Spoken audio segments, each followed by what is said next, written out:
I'm Danielle McGuire. What's for dinner? For most Americans, the answer to this question is usually some sort of beef, chicken, or pork. In fact, most of us plan meals around meat. Eating a meat-based diet has many downfalls, including high risks of disease, cancer, obesity, and early death. It also contributes to animal cruelty.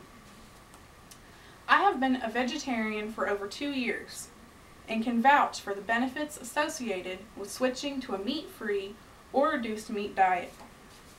So just how does meat negatively affect our health and animal well-being? 2/3 of us are overweight, which can be directly associated with consuming too much meat.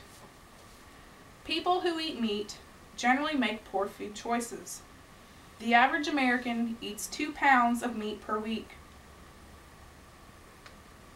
Cheap burgers can also be found at fast food restaurants, which are normally high in sodium, preservatives, fat, and calories. In fact, 23% of our daily calories come from meat, whereas only 10% of our calories come from vegetables and fruit. Eating too much meat stresses the body. The kidneys are forced to remove excess protein from the body, and this reduces their function. The digestive system is also not able to process meat correctly. The meat sits and rots in the stomach, causing bloating and gas. People who eat a lot of meat also experience hormone level fluctuations. Animals on feedlots are given hormones to help them grow stronger, faster, and bring in more profits when they are sold.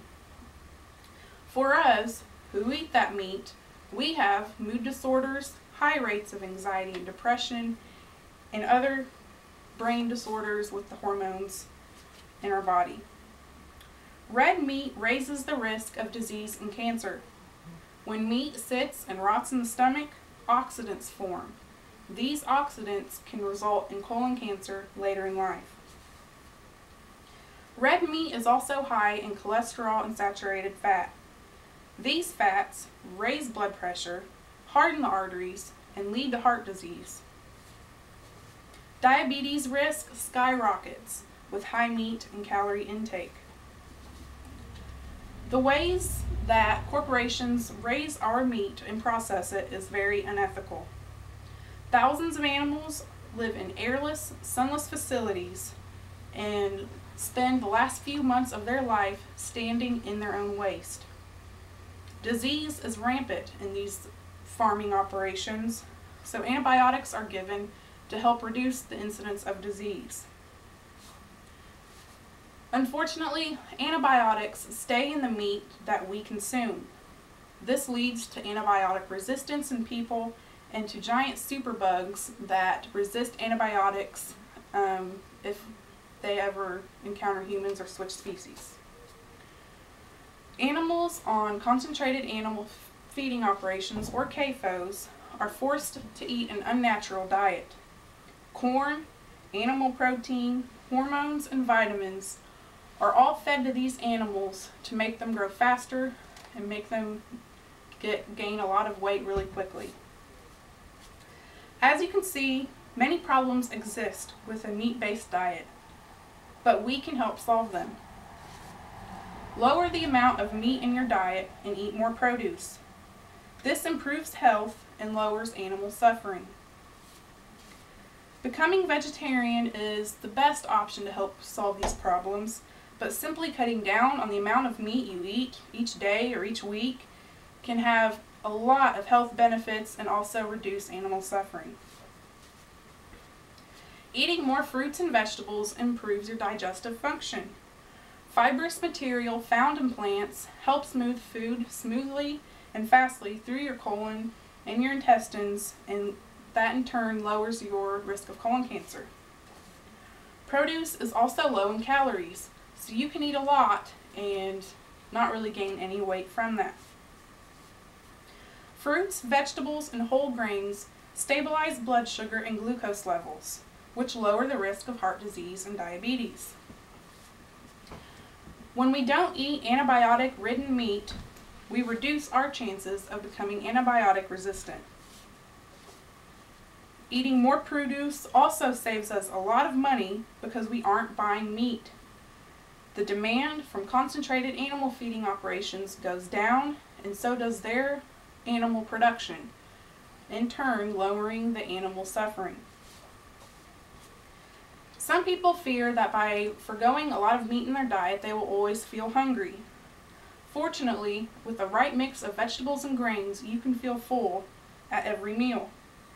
Fill your plate at least half full with vegetables.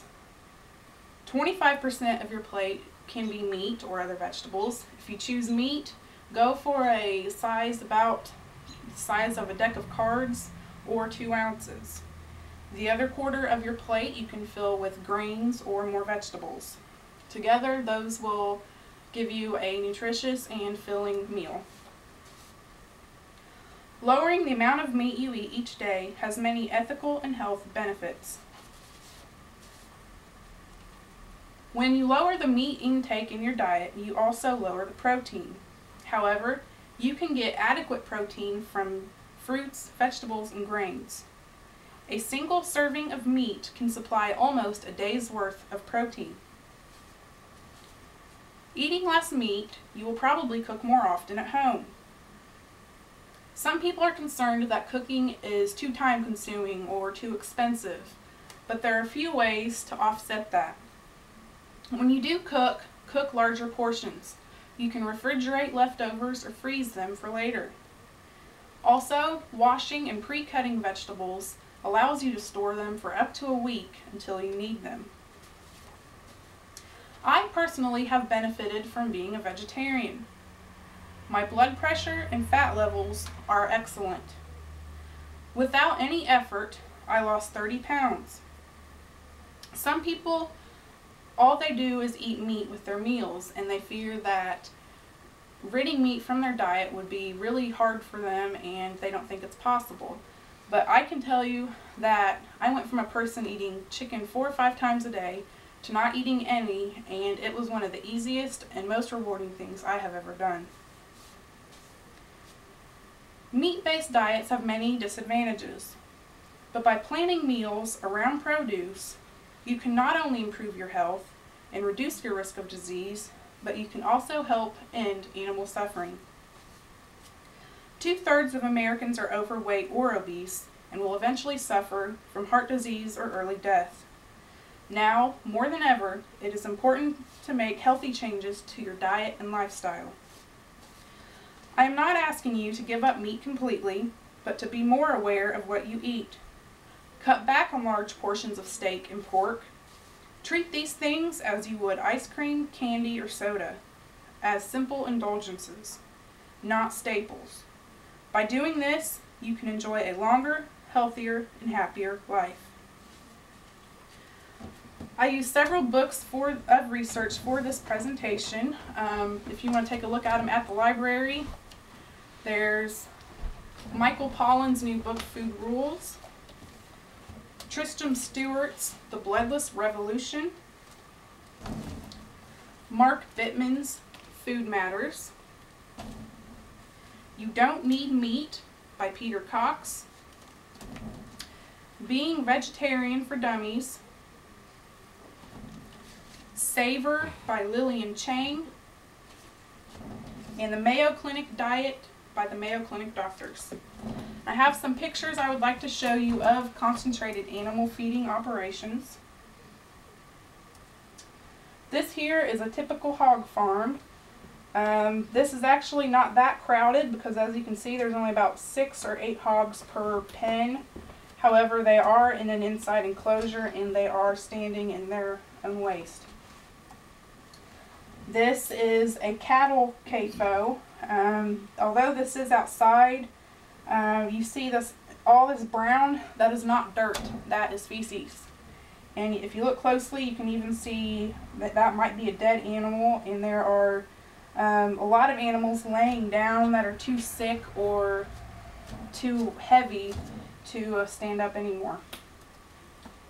These are cows being fed from a concrete basin, the mixture of corn and protein I talked about.